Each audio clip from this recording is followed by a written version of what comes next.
And I say, you know what, I bet you can. And I'm a problem solver, so let's figure it out. And so the first place that I start is I look at data.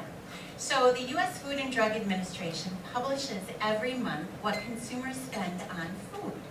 And the 2018 June report, so the average person spent $992 on groceries for June of this year. That's what consumers actually spend on groceries for a family of 4.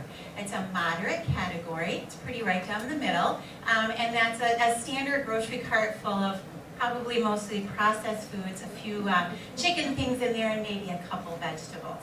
So then I looked at the Harvard School of Public Health. They did the same test, or the same report, but they said, you know what, I want to look at what it costs if it's all organic.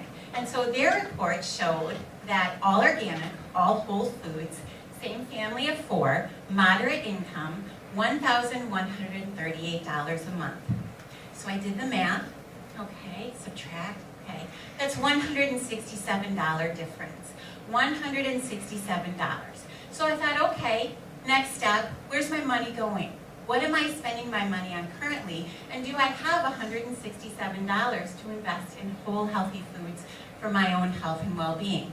So I ran more data and looked at more reports. So 2017 Money Matter report, the average American spends $92 a month on coffee purchases outside of their home. $92 a month, okay? That's your local coffee shops, that's your Starbucks, that's your Dunkin' Donuts.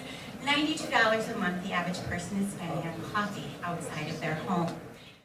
I had a lot of things I don't need in that cart, right? So there's some money right there. Finally, the average American spends $100 a month on fast food and convenient food, right? So $100 on food that is just quick and convenient. All you have to do is take your fast food and that extra latte, and right there, you have already collected $200 a month. And what did we say our number was? Our number was 167. We just found it. So I argue that you do have the amount of money to put into healthy eating. It's just you have to reprioritize how you're spending your money.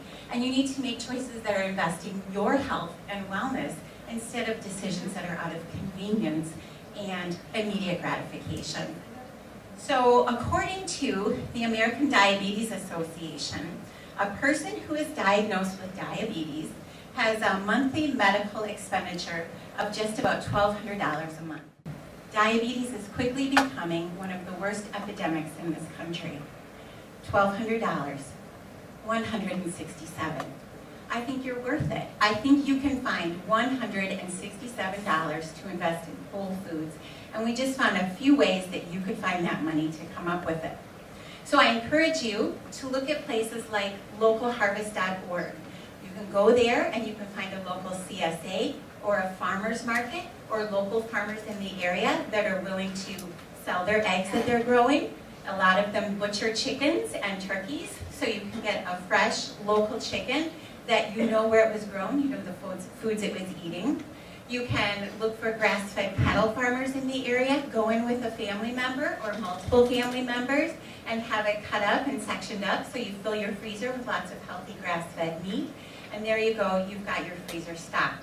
So I encourage you to put your health and your investment in your long-term health, make it a priority.